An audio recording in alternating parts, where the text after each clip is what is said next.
Well, hello, everybody, and welcome to another edition of Average Superstar TV. I'm your host, Laura Lepre. This week, we are flashing back to the Princeton years. This is a pre recorded video I did with the great skateboarder Chuck Treece, who is also known for playing in many bands that we all know very well, from the Bad Brains to Urge Overkill and McRad. This is a really cool interview I did, and it's just one of them. I think it's just time to bring this one back. So enjoy this rerun. This is also back when I was at Princeton College as a co-host when Adam Bierman had his amazing show on Princeton Television. Those were great years, my friend. Sit back and enjoy this classic.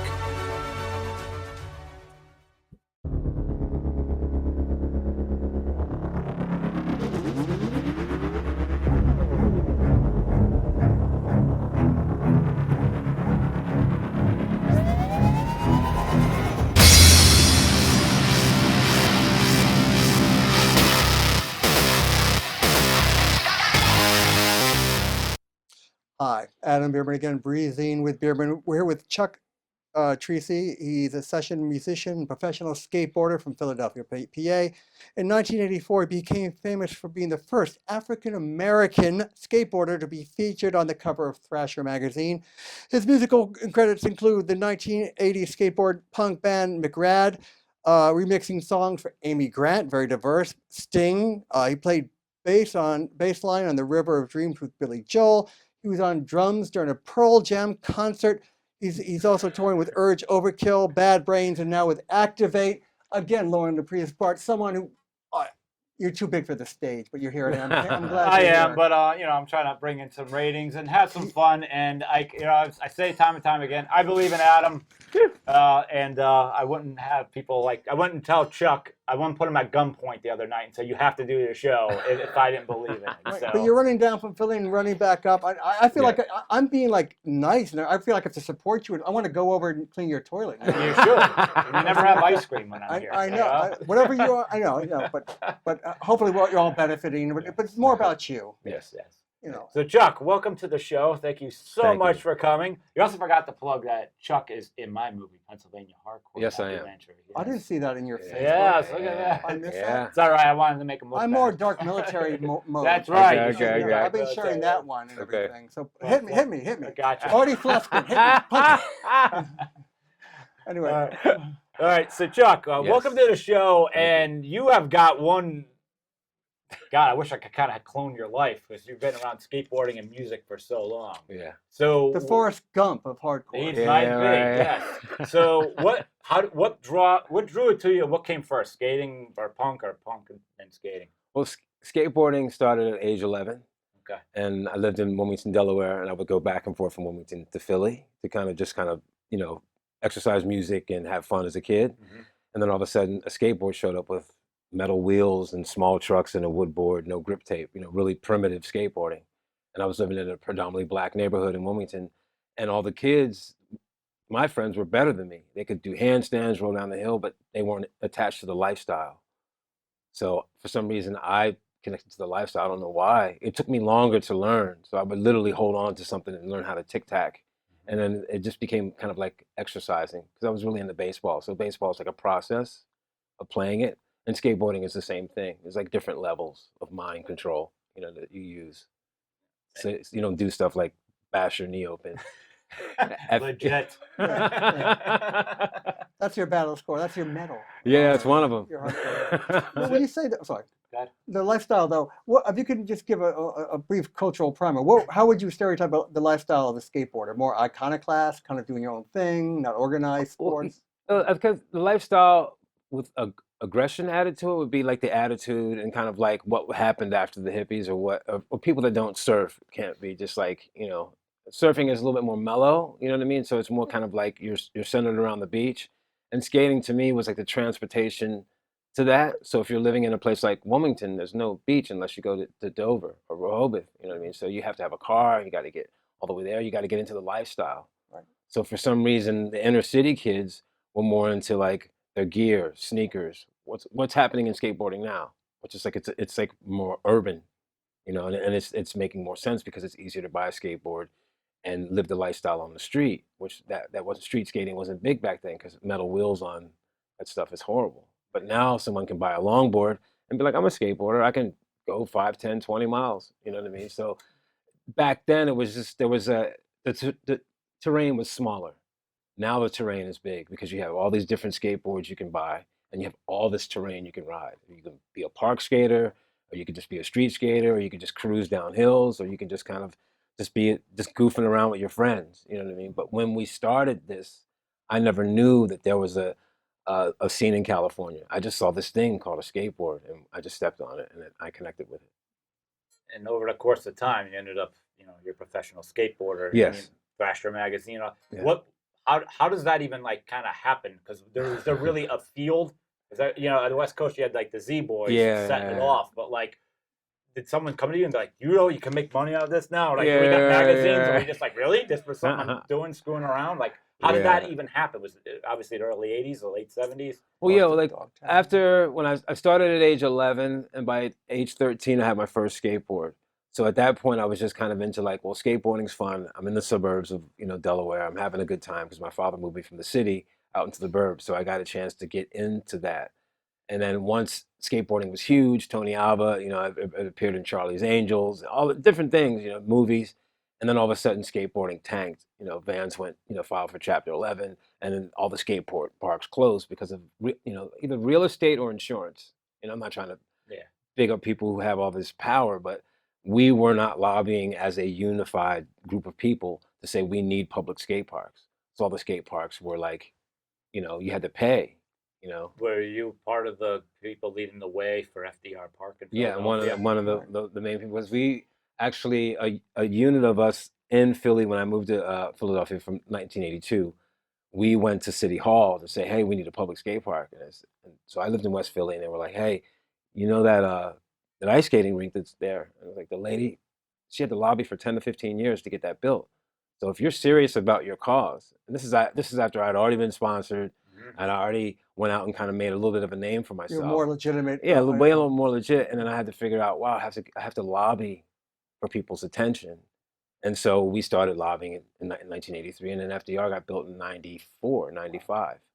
So that's a long quest of just like skating backyard ramps. And, I would have to drive all the way to North Brunswick, New Jersey to skate my friend's backyard ramp, Tom Groholski, so. So it was, what was it, about 2005 or 2006 is when Philadelphia banned skating altogether? Well, I think they didn't want you in Love Park? Yeah, they didn't want people in Love Park, and they were giving people tickets, and they were like, they were able to like kind of like take your board and trash your board. And so there was a lot of different things. And I kind of made a verbal kind of like push towards Nutter and called him Nutsack, you know what I mean? Because I thought that it was unrealistic that me as a kid I only have a high school education, but skateboarding was able to give me a sense of traveling and able to give me a sense of self, and being this musician, black dude that ends up in the suburbs from the city, all I had was my skateboard. Right. So if you take away someone's identity and It's they an want to be an outlet. athlete, Yep. it's horrible. It's like because then you have all this angst, and then what are kids going to go to if they can't skate what they want? They're going to start getting in trouble. Yep. And that's what happens every time. Yeah.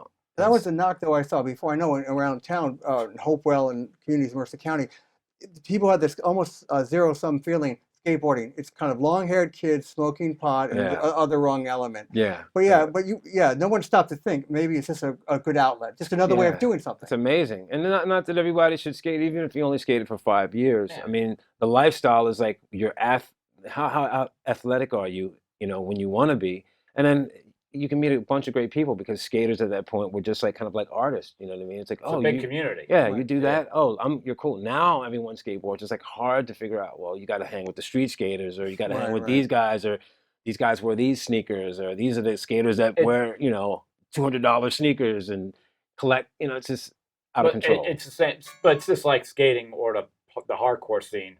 You can kind of tell in 2 seconds. Yeah. Like 2 Yeah. seconds. I see There is right a through pose. it. I see right through it. Yeah. And So, then, are you a skater? I used to be. I Oh. still own my first edition Tony Hawk board. oh, sick. Weighs a ton, but I just skated to get around. I was too scared to do what this guy did. Right. It's just, But I consider that skating too, and not to cut you off, because I've had to rehab parts of my body, you know, by learning how to stretch, you know, at a later age in my 40s, because I never stretched as a young kid. And that's the thing that skate parks, if they would have kept those skate parks around in the 70s, maybe we could have got a little bit more kind of insight of being athletic and proper. Because a Right. lot of us were just, oh, I'm going to try that. I'm going to throw myself off like, you know, an 8-foot ledge and not knowing how to They fall. could have evolved Yeah. into something more, a little more Yeah, way scientific, more. in a good way. In Yeah, a good way. because stuntmen know how to fall. Yep. Right. Gymnasts know how to fall. Boxers know how to fall. Yep. Karate people, Wrestling, martial arts have been yeah. around, wrestling, everything. Yeah. It's all been around. And the thing about with me and skateboarding is what I said about yoga is that I've realized that now when I get hurt, if I can't do my yoga poses, I don't step on my skateboard. Gotcha. That's a So good. it's It's a good way to judge it. Yeah, It's it's a a good way way to better. judge it. Yeah, because it's So the like, responsibility of taking care of your body has Yeah. to go in with this sport too. Yeah. And see this as a sport. because and have everything those is a places. point, and this is the thought process of every point in your body. So if your elbow's hurt, you're leaning weird, or if your neck's weird, you're leaning, you know, and You're you not have to right have at your all. Yeah, balance, yeah. because you have 100+ pounds on a rolling vehicle. So the skateboarding led you into music. Music was first. Okay, music was first. Yeah. So you had one huge journey here with that. You have your name and everything. So what came first? Was this straight up the punk hardcore scene? Well, no, my father played tenor sax, and he was in the military, in the army. He was a PT instructor, so they had kind of an army bass band that they started there, and then they turned it into a top 40 band, which would rehearse in my living room in Wilmington, Delaware. So So they you had- yelled at your dad to stop playing. That's the other way around. Okay. Yeah, so my dad got me into it. He basically, I'm his shadow. I mean, he played bass, drums, guitar, knew what he wanted to do, but he never wanted to record. I think he went into the studio once, and he never wanted to be a star or be out there. You He know just what I wanted to mean? be himself, Yeah. express himself. He's So, he's yeah. a real artist. Yeah, and so when I picked up punk rock, that's when he was like, Chuck, you know, you did all these cover gigs, you know all this rock and roll, you know blues, you know play out jazz, and now you want this really minimal music, this aggressive music. I don't understand it. And then when I started listening to reggae, he was like, what? Because most people are trained. Fathom it, or find it accessible. Yeah, because anyway. it's like how can you make the line from classical music to jazz or to blues into punk unless you have people like the Clash to go, oh, I now hear 30 years later what blues is in punk rock. So rewinding, the Yeah. first band was what that you were in? The first band that I was in personally was a band called New Jersey's Finest with a bunch of friends of mine from up here. Okay. But my first band that I started and got my name in Philadelphia was McRad, which I still McRad. have I like now. that name. Which Right. is still was the new. This is the new album. Oh, well, this is the first two records. This is Dominant Force and Absence of Sanity. And the artwork here is done by Mark Ferris, is a guy from New Jersey.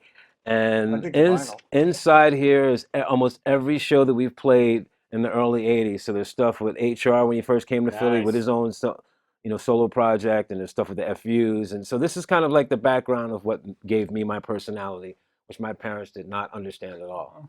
Because Yes. we were all about fanzines. Shepard Fairey's involved in all this because he had a fanzine, you know. And McRad still, you never went away. You've been playing for No. what, almost 30 years? Yeah, 30 plus years. We just celebrated that. And for that 30-year celebration, I gave away PRS guitars for the whole year. So every my show, God. I donated a guitar. These guitars are like, this line is about $700. So They're actually Beautiful. making money in that world. No, I know. So what, well, yeah, I mean, I made a living. You know, I'm able to support, you know, Right. myself, and you know, there's ups and downs, but yes.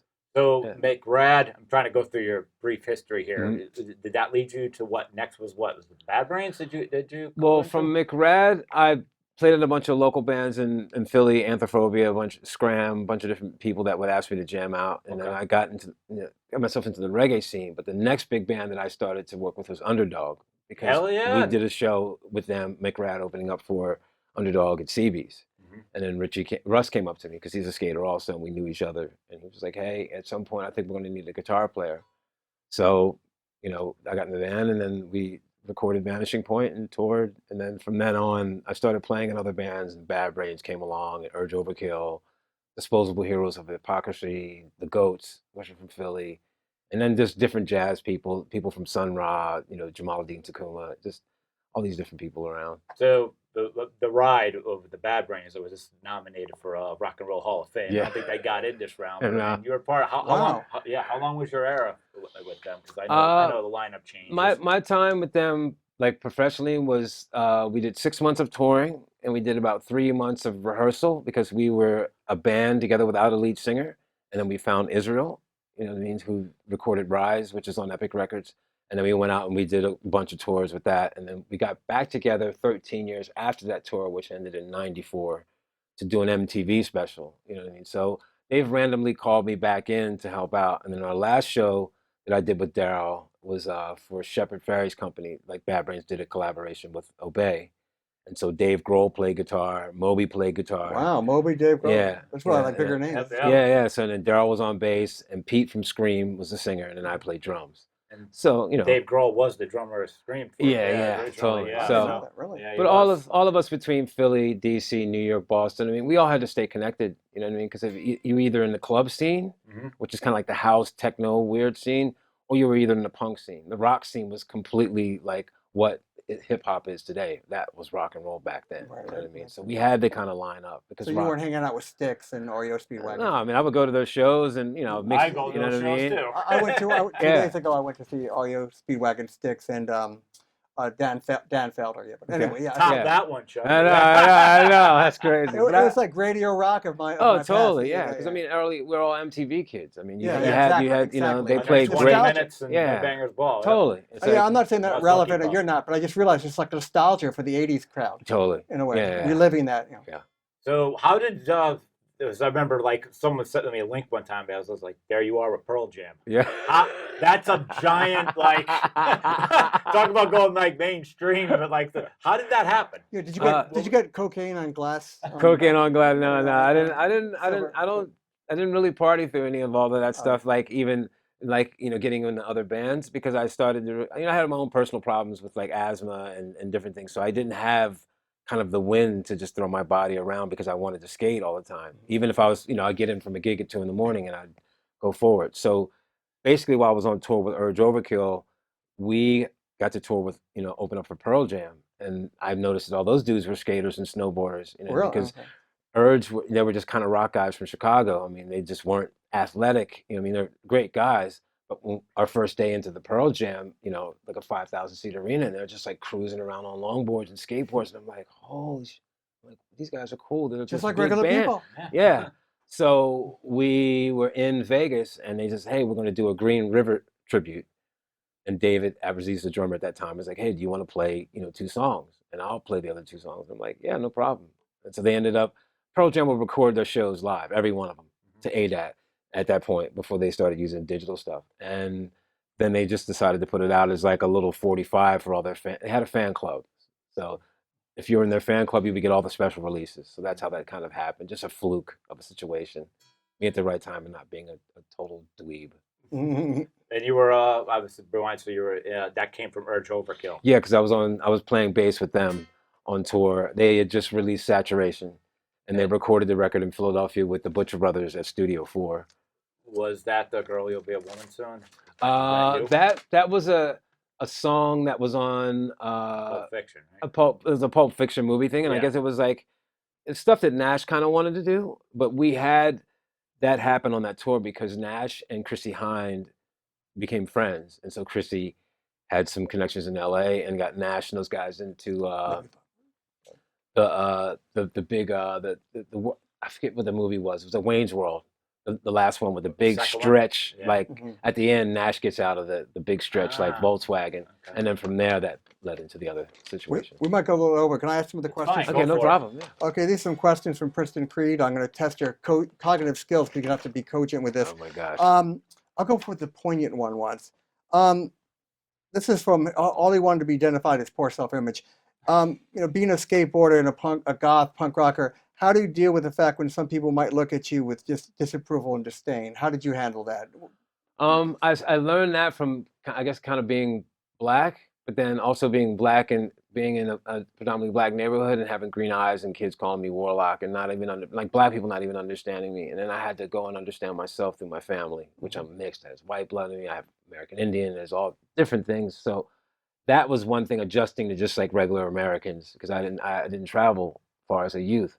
But once an American grabs something aggressive like punk rock or skateboarding, people don't understand it. So I Yeah, would there's purposely go to disdain. high school. Yeah, I would purposely go to high school with like pins all over me, and they were like, they stopped calling me the N-word. They stopped calling me everything because they're like, what's going on? They're confused. You know what I mean? Because at that point, Iggy Pop was like one of the biggest stars, and and he's so powerful. I mean, you know what I mean? It's like, and everyone in America knew him. Gigi Allen wasn't even heard of at that point. Yeah. Iggy was like the guy that still was going. like, yeah, it's He's still amazing. crazy and going. So it's how I learned how to adjust was just kind of take it in stride, and some things hurt, but then all of a sudden you get a Minor Threat record, and you're like, oh, these people are cool.